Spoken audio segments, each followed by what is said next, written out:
What is up, Bills Mafia? Welcome into our final pre-draft episode of Shout, a Buffalo Bills football podcast. He is Ryan Talbot, to my left, to your right, and then below us are our special guests on this week's special live mock draft. We have Carl Jones from WROC in Rochester, proud North Carolina alum, taking out some time to join us today. And then Justin Melo from the Draft Network. We're bringing in a professional draft guru to tell us why all of our takes are absolute nonsense. Gentlemen, thank you so much for joining us today. No, thank you, Matt. I feel like you just said some fighting words with the Tar Heel comment, but you know what? I'll let it slide for today. I'll let it slide. Thanks for having me on, guys. I appreciate it. Well, Ryan, we're so pumped to get this thing going. How excited are you to have the final mock draft here in the process? Yeah, I'm definitely good with this being the final mock draft at this point. I love draft season. I'm excited about these next few days, but I'm ready to put mock drafts away here for a few months here after today. All right, so the Chicago Bears are on the clock. We're going to zoom probably through these first three picks. We did the order ahead of time. It's going to go Carl, Justin, Matt, Ryan, and we're going to kind of just recycle that the whole way through. We will take a couple of off-ramps because I want to talk a little bit about some of the areas where the Bills could possibly consider a move up and whether or not we think a move up for a specific player or players is worthwhile. It's going to be a fun exercise. So, Carl, you are on the clock with the Chicago Bears, and just like tomorrow night, you better not take too long to announce that pick. Yeah, without further ado, Caleb Williams, the USC guy, going to be a Chicago Bear. Doesn't need to dress it up too much. He's the best quarterback in the class, and the Bears need one. All right, Caleb Williams gone. The Commanders come up number 2, and the betting favorite right now, if you go by PFF's board, is all the way down here at number 21. Jaden Daniels is the betting favorite right now. Justin, do you feel like that's the direction that the Commanders are going to go here? Yeah, I do think it's going to be Jaden Daniels, number 2 overall. That's certainly been the smoke over the last couple of weeks, and I don't expect anything different. So it'll be Jaden Daniels, the dual threat Heisman winner at number 2. All right. We're going to move on to the Patriots next. And I know Bills fans are going to pull up a chair if they're late to the draft for this one, because whichever direction the Patriots go here is going to determine in large part what they're going to do over the next couple of years as an organization. I think from everything that I've read, everything that I've heard, they are going to stick and pick at this spot. I think Drake May is going to be the pick, Ryan. And I think it's one where, listen, it's all about the landing spot for these top 3 quarterbacks. And, you know, Drake May, depending on who you talk to, I know Nate Tice over The Athletic, he has Drake May as his number 1 quarterback on the board, even ahead of Caleb Williams. That's a little bit rich for my blood. But again, I don't study these guys in the same way. What do you think about the Patriots landing May potentially at this spot? And then give us your Cardinals pick. Yeah, so May, in terms of the intangibles, they're all there. I mean, he has a lot of the big arm. He has everything that you want from a young quarterback. The inaccuracy is one of the biggest knocks on him, but it wasn't that many years ago that when the Bills took Josh Allen, that was one of the big knocks. They showed that in certain quarterbacks, you can kind of work with them and get them a little bit better in those areas. And, you know, in terms of the tools, that's a great quarterback. For Arizona, Matt, this is a prime trade spot. Now, I know we said no trades, but I think they're going to listen to some potential offers. If they don't have to slide back too far and can still get one of the 2 premier wide receivers, I wouldn't be shocked if that were the case. But obviously staying put, it's Marvin Harrison Jr., top wide receiver in this draft class. So like the place, the latest they could probably trade back to and feel comfortable with still getting one of those guys is probably like 8, right?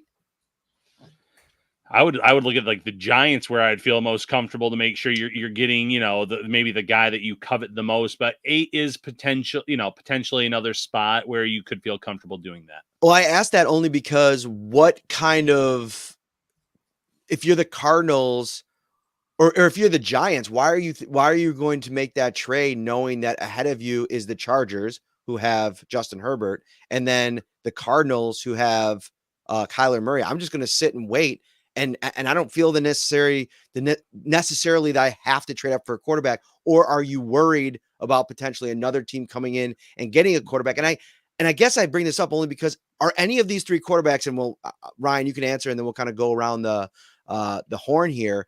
Are any of these quarterbacks worth panicking over losing these next three?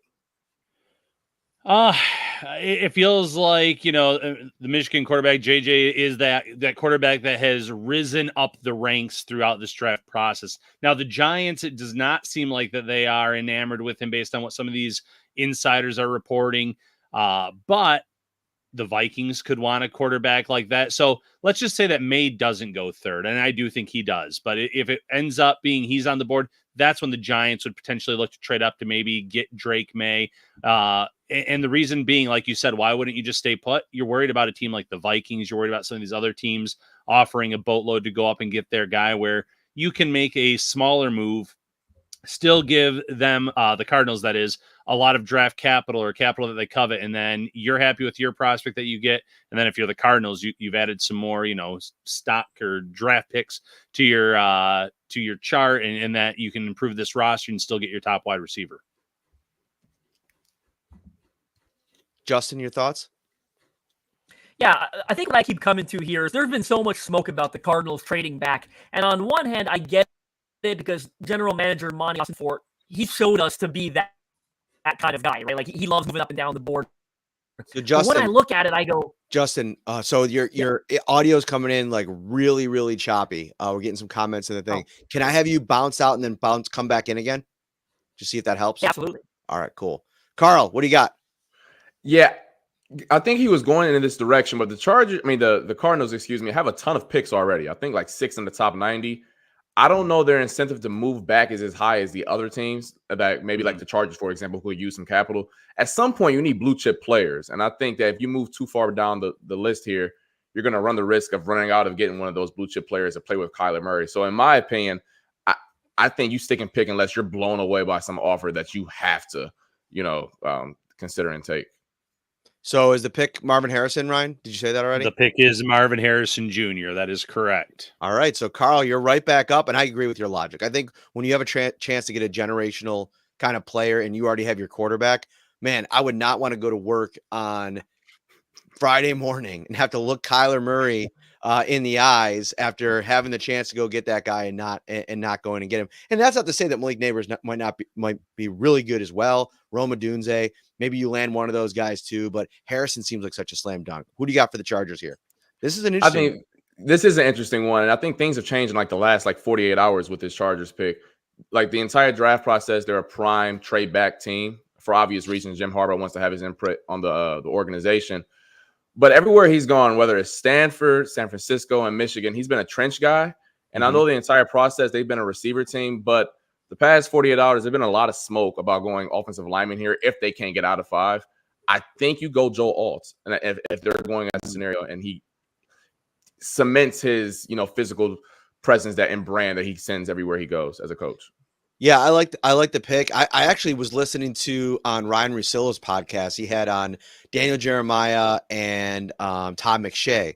They were kind of going back and forth, and I think it might have been Jeremiah. I can't remember, but he said he wouldn't be shocked if JC Latham is the pick here in a huge shocker. And obviously like a big mauler type guy, has played right tackle in the past. You wouldn't necessarily have to move Rashawn Slater. That was the kind of logic there. That would be like a big time surprise, because I feel like whether it be to the Chargers or the Titans, has been like in stone during the whole mock draft season. So that's going to be really interesting. All right, we got Justin back. Giants are on the clock. Obviously quarterback in the mix. The 2 other top receivers on the board. What do you think here, Justin? Yeah, I think it's Malik Neighbors, if they're staying here at number 6. I mean, Darius Slayton led them in receiving yards last year, 770. That means 46th in the league. It's very clear the need for a receiver here. They're still financially committed to Daniel Jones. So I've got Malik Neighbors here at 6. Thanks, Justin. And I hate to do this, man, but your audio is just it's really messed up for some reason.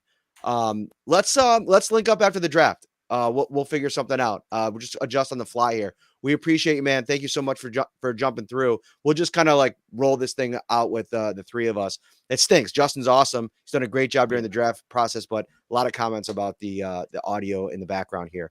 All right.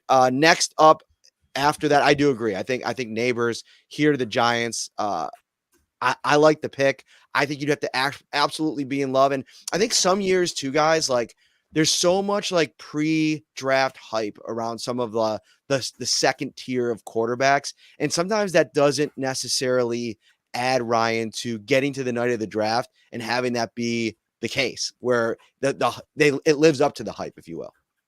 Right. No, absolutely not. And we've seen that time and time again. But, looking at where we are now with Malik Neighbors on the Giants, you have to almost go that route because there's no sure thing at quarterback at this point. And not that there's a sure thing with those top three either, but this is a team that needs weapons desperately. And Neighbors on some boards reportedly is the top receiver in this draft class. So the Giants, in an attempt to improve this roster, makes a lot of sense to me to go that route.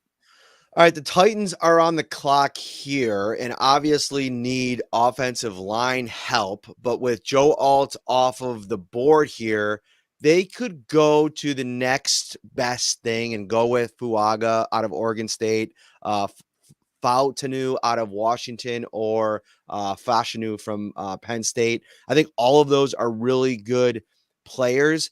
But, man, the more we hear about Rome Odunze and the instability at wide receiver for Tennessee, obviously having to deal A.J. Brown, the Treylon Burks saga that didn't really necessarily pan out. I saw Ben Albright put out his mock draft and had Odunze last number 15, which, by the way, guys, if he's sitting there on the board at 11, I think Brandon Beane, Brian Gaine, Terrence Gray, the entire front office for the Bills is blowing up every phone line from picks 11 to 14 or 11 to 15. But I'm going to go with Odunze here just because I think he's the best player on the board. Yeah, if that scenario panned out, Matt, you would literally have to restrain Brandon Beane if if you were trying to stay put and not give up too much draft capital. That'd be too good of a scenario almost. Odunze, though, makes a lot of sense. You do have DeAndre Hopkins there, who's older, so you want to slot in another young wide receiver into that core of the room. Obviously, they made a big splash in free agency as well. I like that pick a lot. You're up, Ryan. Okay. Right here, it just seems like an edge rusher has been the choice for the Falcons this entire time. I am going to go with Laiatu Latu, though, over Dallas Turner. Turner has been that popular pick for Atlanta, but everything I'm reading is teams are getting more and more comfortable with the medicals on Latu. And in terms of the upside, in terms of the pass rush moves, I think this is a big splash for Atlanta to help with their defense and their pass rush. So the Bears are on the clock here. Carl, a couple of directions they can go. The top three wide receivers are off the board. I don't necessarily think that they have a massive tackle need. They addressed it in the draft last year, and I think they like their left tackle. But obviously an area that they can go. What do you think they'd lean here? And I wouldn't be surprised if they try to get out of this pick if this is the scenario. I think this is the spot where they would try to get out of it, and maybe a team like the Saints or the Raiders would try to jump some of these other teams for a tackle. So I think this is the prime spot for that. I'm going to lean Byron Murphy in this scenario, and I think that they need some pass rush help, and he's probably the best interior guy that can provide that. So I would lean there if they have to stick and pick. Yeah, I love that pick. And I feel like if you're looking for at this point, Bears team that defensively, Tremaine Edmonds went there last year, so I paid a little bit of extra attention. It was just an absolute train wreck of a defense. And I think adding like a chaos causer in the middle, Byron Murphy arguably could be the best defensive player in this draft when it's all said and done. I think that's a really smart move. All right, here next with the Jets, I know a lot of people are adding weapons here at this spot. If Odunze's there, he's being mocked to them a ton. Neighbors, if he falls, Brock Bowers. I think if they put all the mock drafts together, I think Bowers to the Jets is like the most right in pen. But I'm going to go with Fashanu from Penn State. I do not believe in their tackles at their ages, and the fact that counting on either of those guys to be ready to play an entire schedule. I think Fashanu also has got a little bit of guard flex, which gives them the ability to kind of move him around or maybe cross-train him in a couple of spots. But whichever direction they go, no matter what tackle, guard, whatever, I think offensive line would be my priority if I can't get one of those top 3 wide receivers. Or maybe they just say Brian Thomas Jr. at this spot. Why not? We'll see which way they go. Ryan, you're on the clock here with Minnesota. Yeah, Minnesota, I guess I'm going to go JJ McCarthy at this point. I think that they would be happy to get him at number 11. I think that they would consider possibly going Brock Bowers there just based on the talent alone, but quarterback is the biggest need, and he has been a riser in this draft class. What do you guys think about this pocket here? So if the top 10 happens the way that it does, Brian Thomas Jr. is on the board, and then you have 3 teams that all probably need quarterbacks. Like if the draft went this way, I mean, there's a world we live in where JJ McCarthy goes, then Penix goes, or Bo Nix, and then reverse them. All 3 of these teams could take quarterbacks here, Carl. They really could, and I think that. Am I on the clock here at 12? You are.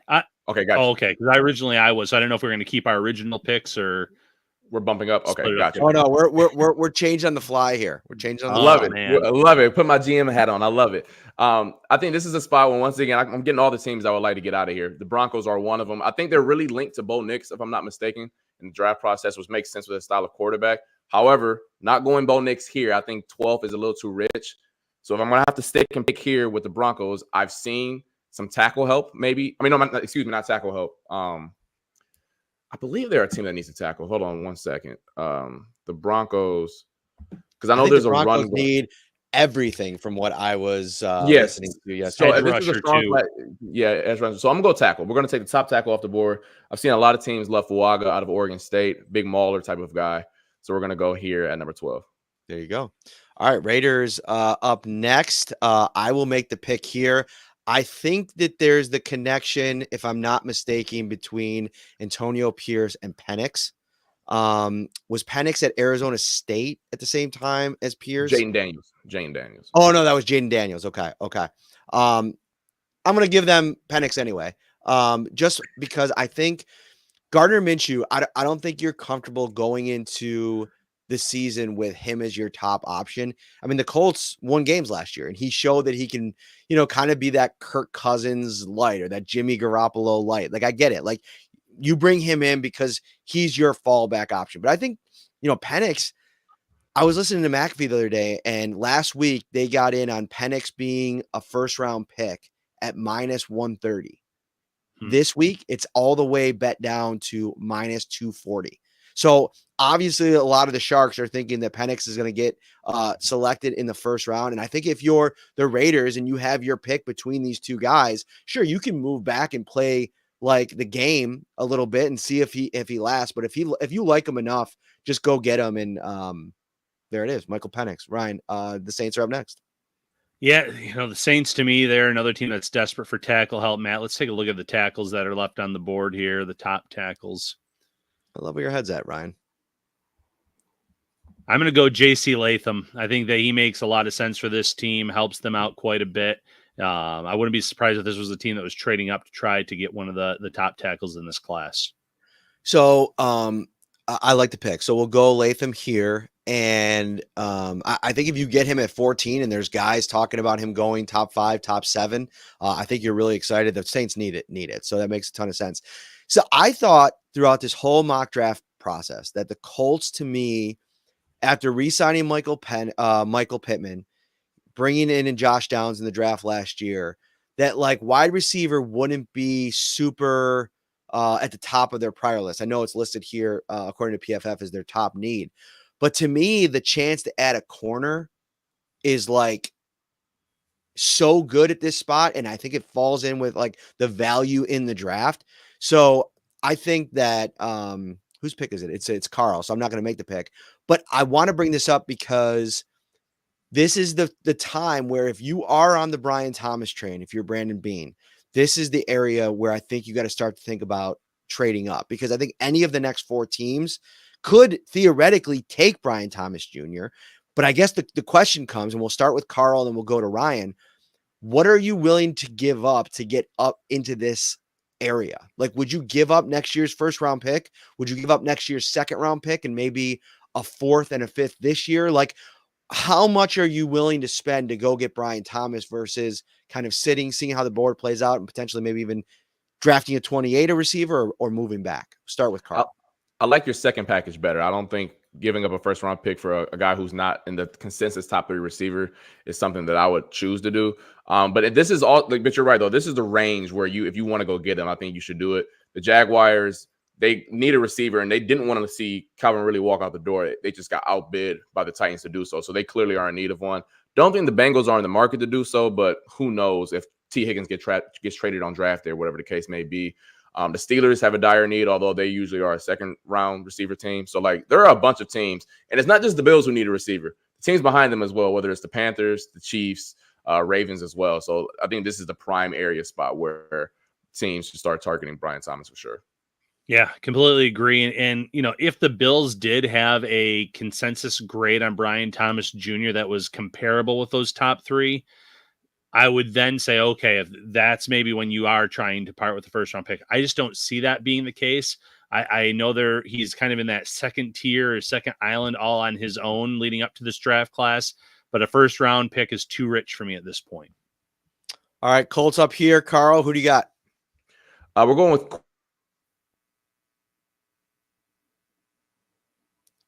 Oh no. He froze up on us. Now, what I'm going to do here is I'm going to see if I can do a solo layout. Yeah, Carl is frozen. This is a tough spot to be in.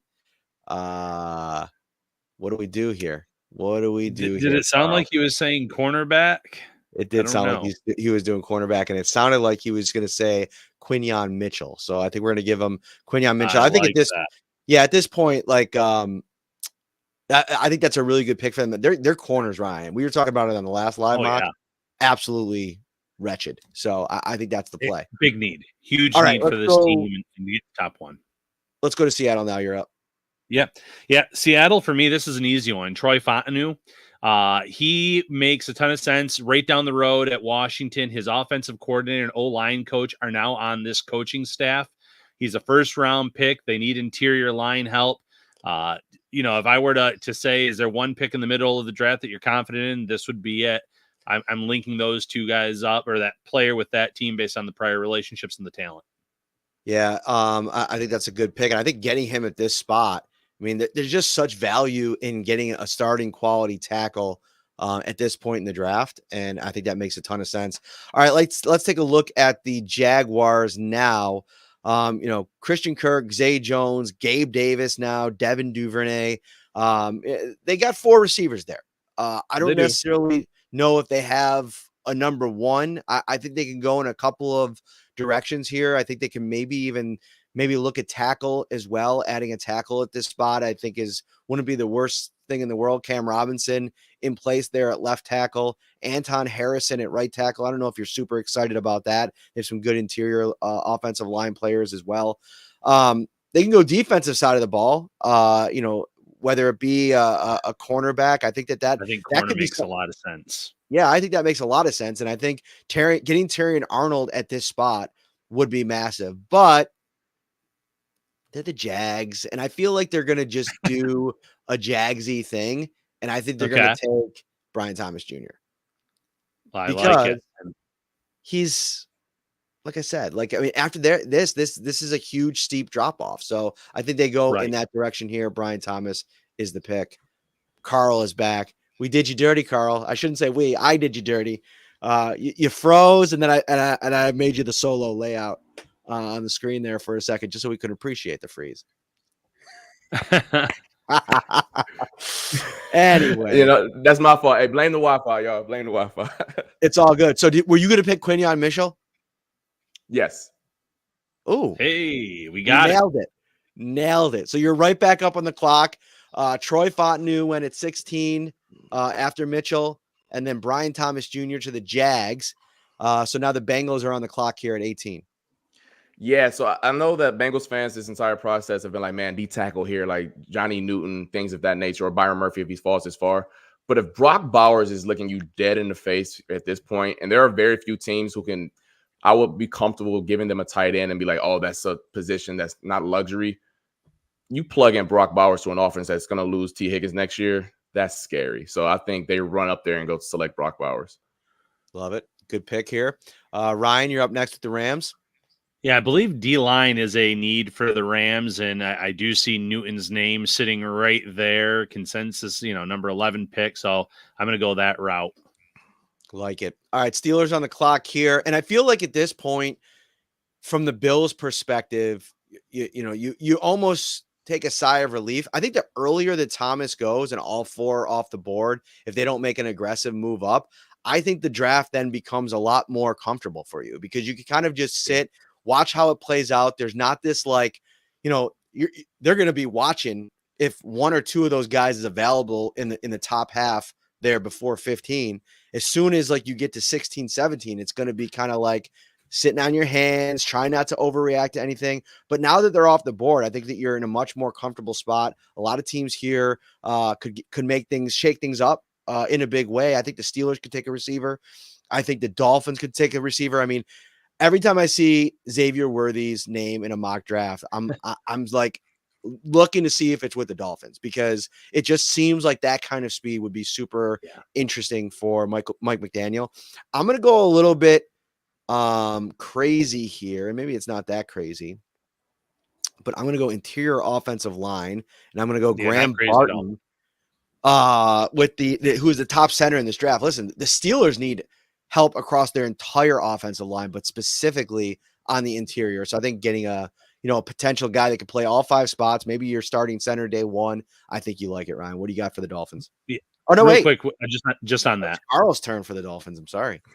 Real quick, though, on Barton, makes a ton of sense, Matt. Pittsburgh's season ended in Buffalo, and I think, when they went back and watched that game, they watched Mason Cole get absolutely mauled by Ed Oliver. They let go of Cole in the offseason. They haven't replaced him yet. I think center makes a ton of sense for the Steelers, and then in a few picks, too, with the Cowboys. Ed Oliver had so much fun in that game that he ran out of steam for the Chiefs game. Yeah. So maybe that was not a great thing for the Bills. All right, Carl, up next, the Dolphins. Very important pick from a Bills perspective. Yeah, I think the trenches is where the Dolphins should target this. On one hand, Terran Armstead has pondered with retirement the past few off seasons, and you're like, man, getting a replacement for him going for the future will be enticing. However, if Dallas Turner is still on the board here at 21, I know he's not directly a Chris Wilkins replacement, but Bradley Chubb is coming off of a season-ending injury, and so is Jalen Phillips. Having a guy who can step in and replace those snaps, I think is very beneficial at this point. No, I mean, I think that if he's on the board, I mean, there's people saying that he's going to go to 8 to the Falcons. I think you run it to the podium because I think you make a great point. Like Jalen Phillips, I think is going to get back at some point and be the guy that he was, but I'm very doubtful that Bradley Chubb is ever going to be the same version of the player that he was. And we have those same questions about Von Miller, and he's a couple of years older than Bradley Chubb. So I think Shaq Barrett's a nice addition, but there's serious concern on their defensive line, and I just think the talent level has dropped off now at defensive tackle with the top two guys off the board. So I think Turner makes a ton of sense. All right. The Philadelphia Eagles are tough here because the top two corners are off the board. If Mitchell or Arnold were here, I'd run it to the podium. I would say that's the pick. Cooper DeJean is a little bit different because it's like you got to project it a little bit. How do they view him? So do they view him as a corner? Do they think he might be a safety? Is that a little bit too rich for them at safety? And the other part of this, and I'm going to kind of go a little bit wild here. I had this in my actual mock draft with Verse on the board here. I'm going to go Jared Verse. And I know that they went out and they got Bryce Huff, but he's a little bit more of a situational pass rusher. I think Jared Verse coming in as a 3-down guy, a physical guy. We know Howie Roseman likes to address his defensive line. So I'm gonna go and follow Carl's lead. The run on edge here, mini run starts, and we'll go to the Vikings next at 20. Stealing my draft pick, Parrino. My bad. No, that was my spot with the team. So let's see. Who do we have? What do you mean? You took Barton. So you were up. All right, I'll give you 2 in a row, Talbot. I'll give you 2 in a Well, row. I was all going to right? go cornerback though for the Eagles for the record, and DeJean was one of their one of his 4:30 visits was with the Eagles, and you said Arnold's still on the board there, is he not? Oh, he is still on the He's board. still, so yeah, that's Oh, intriguing. dude, I'm not going to be a general manager Oh anytime man, oh man. soon, boy. So what do we do with the Vikings first pick? Like, can we go So I back and? also think verse though, like just to like back this up a little bit, like Mhm. I think the positional value of edge rusher is higher when you can get a potential top guy at that spot. Like I think that it's a little bit easier, and I shouldn't say. I mean, I mean, Carl, you could speak to this probably better than I can. But I feel like just finding guys on day 2 at corner, especially in this draft, is probably a little bit easier to find a path to impact or playing time than it is at edge because there's such a steep drop off after verse with Turner and Latu off the board. No. Me personally, I think the top 2 corners are like in a class of their own, and then and then the other guys, they're in a bucket. Like I think there's like 4 or 5 guys who are all in that same class. So I agree with that for sure. All right, Ryan. So we went JJ correct earlier. Yep. Yeah. Perfect. Defensive back is a need for the Vikings listed there, correct? DB at Yes. the end.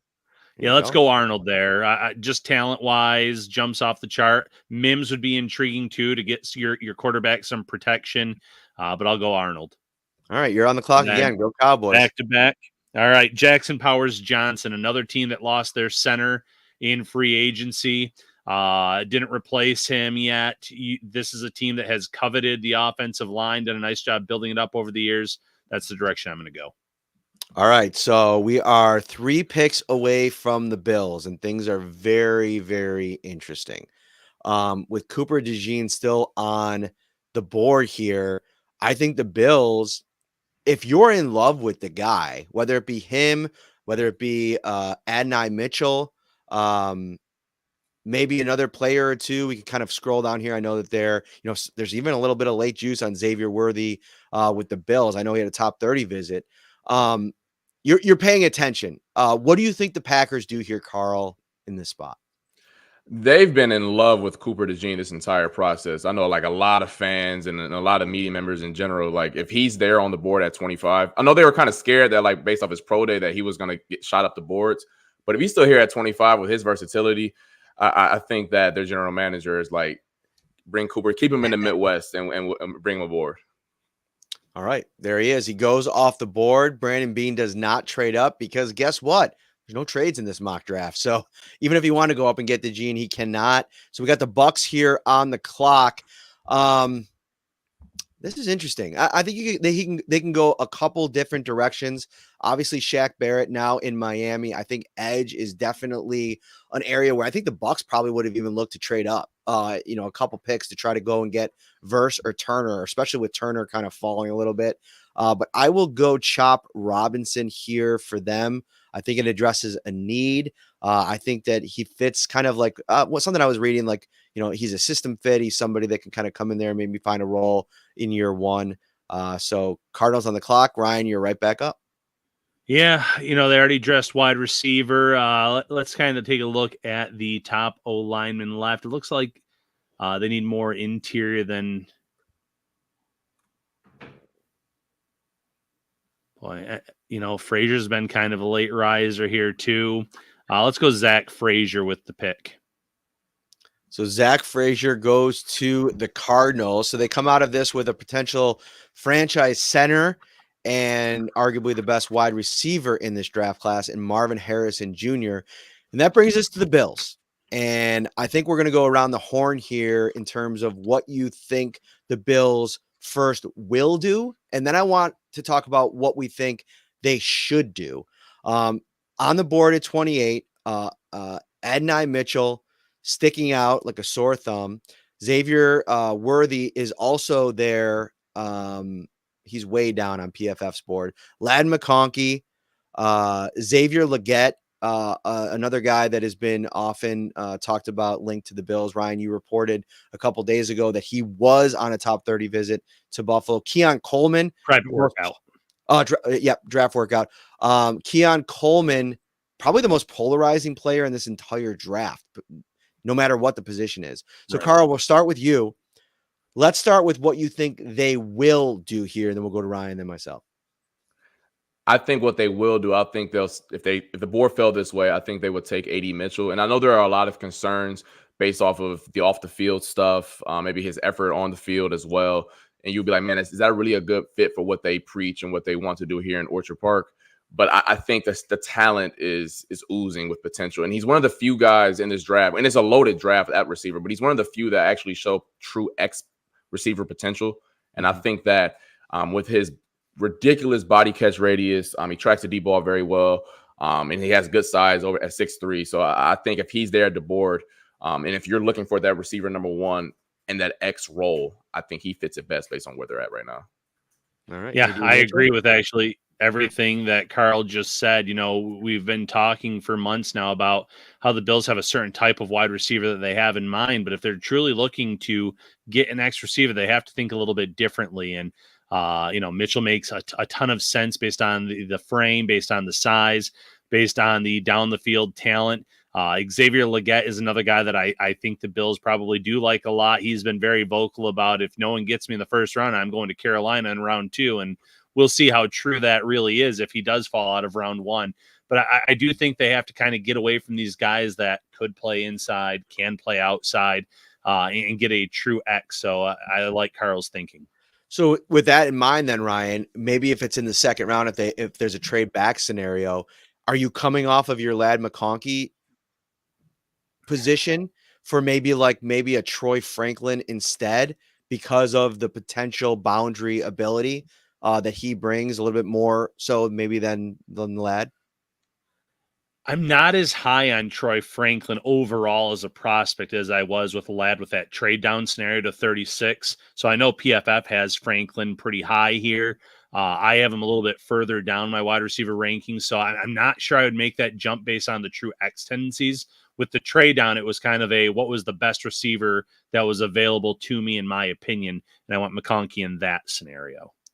What do you think, Carl? Let me ask you this: as you look at the game through a DB lens, and what's so hard to deal with this offense historically has been Stephon Diggs. They're reimagining that this offseason. So obviously Mitchell comes in, he gives them that bona fide X, somebody that you can count on to play that role in the very least, somebody that you're going to try to develop, maybe not at a place that Adunze is at, or Harrison or Brian Thomas Jr., but somebody that has a lot of skills. How do you view this offense though? Like if they get Mitchell or an archetype like that versus if they don't get that player, like how do you think this offense is going to run in the passing game? Yeah, I think a player of this magnitude, a true X receiver who can be a number one guy, from a DB's perspective, we always treated them different than any other good receiver on the field, whether that's the Z, the Y, or the H. And there's a couple of reasons why. One, it changes the entire run game. Like, for example, if we have a dynamite guy across from me, I'm telling that safety, like, hey, buddy, I need a little help. And then because of that, he can't help out in the run game. And with a player like Josh Allen, now the Bills are playing 10-on-9 every snap. So that's one reason why. Another reason why a player like that commands a lot of attention. So the other guys on the field, Khalil Shakir, Dalton Kincaid, Curtis Samuel, will get more attention, will get more opportunities to succeed as well. So I know when we played against T. Higgins, Mike Williams, players of that likeness in college, man, it was pick your poison. And I know going up against Trevor Lawrence and Deshaun Watson kind of skewed that a little bit, but it was like, man, do we want to let Trevor Etienne run for 150 or let T. Higgins go for 150? And it didn't really work for us either way, but that was the kind of the attention. That was kind of the mindset that we have going in. So if you're the Bills, man, if you have a true guy on the outside, like we've seen with Stephon Diggs in the past, and get another guy that's in that same mold, it helps out so much because you put a fear of God in defenses a lot. Mm-hmm. So, okay. AD Mitchell, I think I agree with you. I think that's the pick at this spot just because of the high end potential. I think the Bills should probably trade back in this spot. What do you think about that? And that's, I've been so on a roller coaster with Mitchell throughout this whole process. There's so much that we don't know that it's hard to create like a full understanding or a full evaluation because all of the knocks on him, all of these little things that have come out, whether it be, how he deals with the diabetes, the kind of teammate he is, the kind of worker he is, all these little things. The Bills scouts are going to be able to answer those questions better than any of us are going to be able to answer them. And that would lead to whether or not you're comfortable with this pick. Let me ask you this too, Carl, as a kind of an aside. If they weren't to go Mitchell here and they were to trade back, and then now you're looking at a bucket of receivers. I'm thinking about Keon Coleman, Xavier Worthy, Xavier Legette, like anybody else you want to add in the mix there. Who do you think is like the number one target at this stage, if you don't go Mitchell and he's off the board here in the next couple picks, of that next group? And then Ryan, if you want to bounce in off that.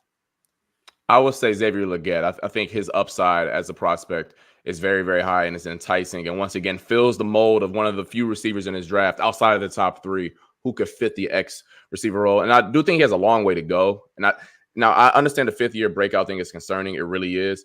But his career to this point has been anything but normal, whether it was a motorcycle accident, losing his parents at a young age, switching positions. Like he's had nothing normal about this process whatsoever. So I think you can add some context to why he broke out in his 5th year.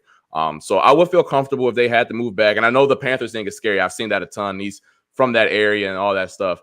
But if you're not comfortable with AD Mitchell, because I still don't know if the Bills are comfortable with the things that he has going on. And I think that is a big thing. And once again, we don't know that. Only the scouts will. So if he's on the board and they pass on him, I think that kind of answers the questions where they're not comfortable with the stuff off the field. And I think Legette, by all accounts, is a good character prospect from what we know. I agree completely. When I traded down on that last one, Legette was gone. He went to Carolina, but if he was available in this trade down scenario, that's the route I would go. The upside, some of those plays that you saw him make at South Carolina were just those wow, jaw-dropping plays. He has that big playability, has the frame for that X receiver, so that would be the route I would go as well. The one thing I will like just to offer a different vantage point here, because you both agreed on Mitchell. The Bills could consider tackle here if Mims is still on the board. And I only say that because the unknown of Spencer Brown's 2024 season, if he comes out and replicates what he did a year ago, plays every snap, plays at a borderline Pro Bowl level, and especially going by his PFF grades, you're looking at a pretty sizable number for his contract as a free agent. And then you're thinking about, okay, like, do you want to let him go and potentially get a comp pick for him? And if you add a guy like Mims now, you have an elite swing tackle for now to develop. And I think the one thing on Mims is that he might need a little time to develop. So you got that part of it. I know it's not a need, and maybe it doesn't help you so much in 24, but to me, that could be totally part of the reset. If Mims is like the last guy on your board with a 1st round grade, making the move there, or maybe it's Nate Wiggins or Kool-Aid McKinstry. I go back to Wiggins at the early part of, and Carl, you could speak to what you think of the player here as a cornerback. But I remember going into the college season last year, wasn't Nate Wiggins one of the top, if not the top corner on a lot of big boards? And so I think, like, of course, you go through the process, and maybe he didn't have a great final season at Clemson or whatever's kind of led to his slight drop in stock. But if you're Brandon Beane and you have a 1st round grade on the cornerback, oh, by the way, Rasul Douglas is going to be a free agent after this season. And right now you only have one reliable cornerback. I'm not putting Kyer in that bucket yet, in Christian Benford, under contract beyond this season. I like Nate Wiggins as a prospect. I do think that Emmanuel Forbes struggles out the gate, kind of like hurt his stock a little bit when people were like, oh, Emmanuel Forbes is out there getting bullied a little bit. Maybe he's not as effective in the run support, and Nate Wiggins isn't much bigger at all than Emmanuel Forbes. So I think that's kind of scared teams off a bit. But in terms of just like, if we're playing 7-on-7 and just ask a guy to guard a guy in front of him, there's not many better corners than Nate Wiggins in this draft class. I'll put him up there. If we're not playing with shoulder pads, I'm putting him up there with Quinyon Mitchell and Terrion Arnold 10 times out of 10. Yeah, and between those two positions, Matt, that you're talking about besides wide receiver, I would lean cornerback over tackle. And I know you just won, back injuries have been something that have plagued him at right tackle. So you're right. The Bills could need a tackle this season, but they rotate their cornerbacks a little bit more. You mentioned Rasul Douglas being 30. You mentioned, Christian Benford's been dinged up here a little bit early on in his career. So I would lean corner over tackle if you weren't going wide receiver in this spot. But I think it would be either wide receiver here or trade down a few picks and try to get wide receiver in round 2. Little bit of a preview in our fine. It's not a mock draft, but on our Buffalo Kickoff live show later tonight, I have the Bills trading up my final because everybody took Brian Thomas first, and all the scenarios were played out. I had the Bills trading up 2 or 3 spots for Verse because I think that's like if he's available there, and maybe at the Bucks pick or at the Packers pick, I think there could be a little bit of juice there if they really like that player. If they have a first round grade on him, of obviously positional value taken into account, that could be interesting. Ryan, before we get out of here, let's finish out this mock here. Yeah. The Lions on the clock. Actually, you picked Frazier, so I'll go to Carl with the Lions, who have a couple of needs, and they've been one of the more fun teams in the draft the last couple of years. Yeah, and looking at the board, you're like, there's no way, like in hell, that they're going to pick someone like in the top 5 of that board, right? However, I do like Kool-Aid McKinstry as a prospect, and they have a dire need at CB2. So I would lean here and take Kool-Aid and grab my boy off the board and send him to the D. All right, that's a pretty good spot for him, and the Lions get some value there. Ryan, Ravens at 30. Mims, I think offensive line help makes a lot of sense for them. He kind of stands out on the board. Best player available. The 49ers, obviously everything going on with Brandon Ayuk could significantly impact this pick. But with him still on the roster right now, I'm going to have them go with Tyler Guyton, tackle out of Oklahoma, one of the superstars of the Senior Bowl. Has some flexibility, can potentially play some inside as well, I believe. Carl, close us down here with the Chiefs. Wide receiver is the number 1 need. Where do you think they go here? I think receiver is the number 1 need, but honestly, I think tackle was like more of an issue for them last year. And I think the BYU kid, I'm going to butcher his last name, so I'm not even going to say it. Kingsley, that guy right there who's still in the board. Matatia.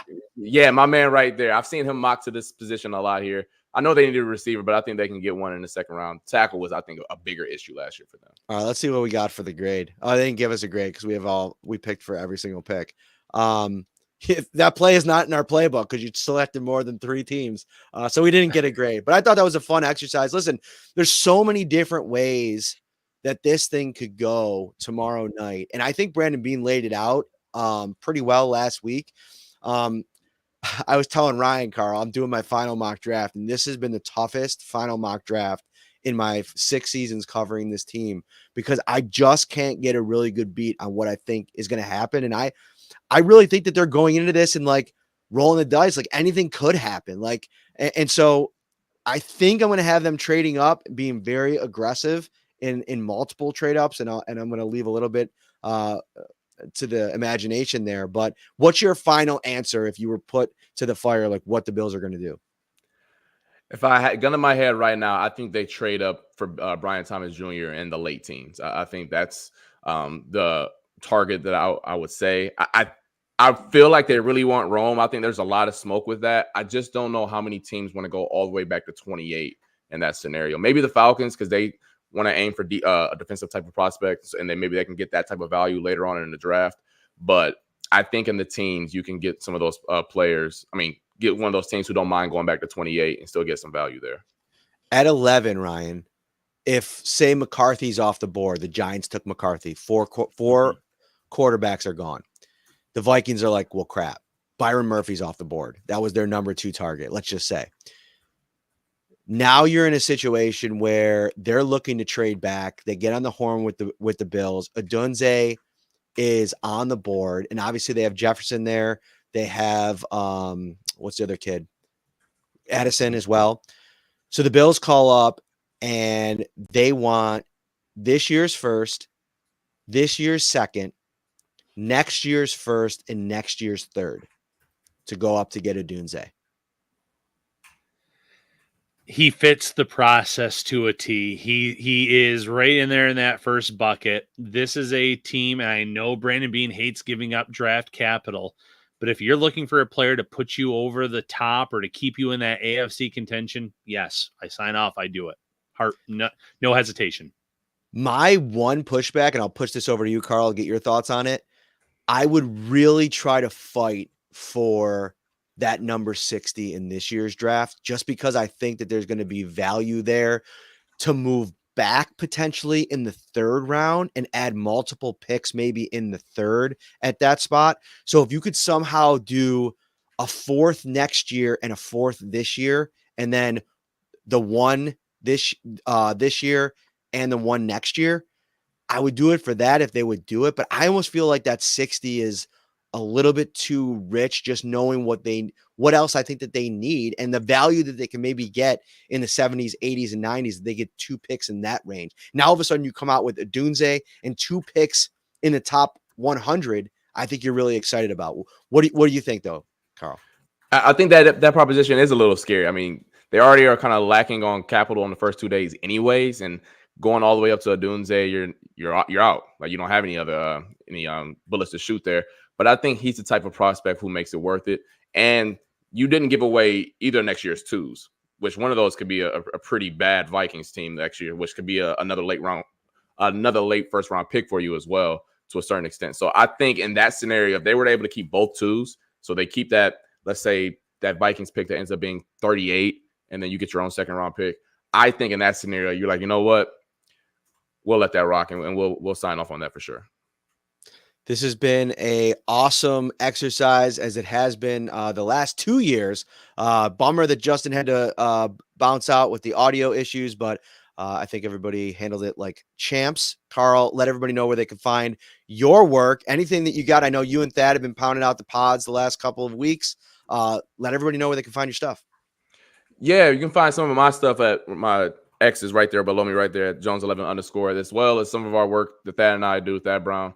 RochesterFirst.com. Just go to the tab 8 Sports Extra. We've been doing a lot of stuff in terms of these receiver prospects, some other prospects that we like as well. Cough, cough, Cooper DeJean. Sorry, didn't mean to say that too loud.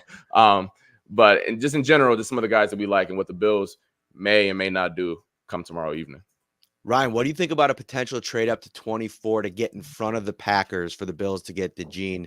To Carl's point, Packers been linked to him. They like him a lot. Would you think that would be a player worth a move if, say, Mitchell goes to the Eagles at 22, Thomas Jr. goes to the Colts, and the top 3 go in the first 8 picks? What do you think about that?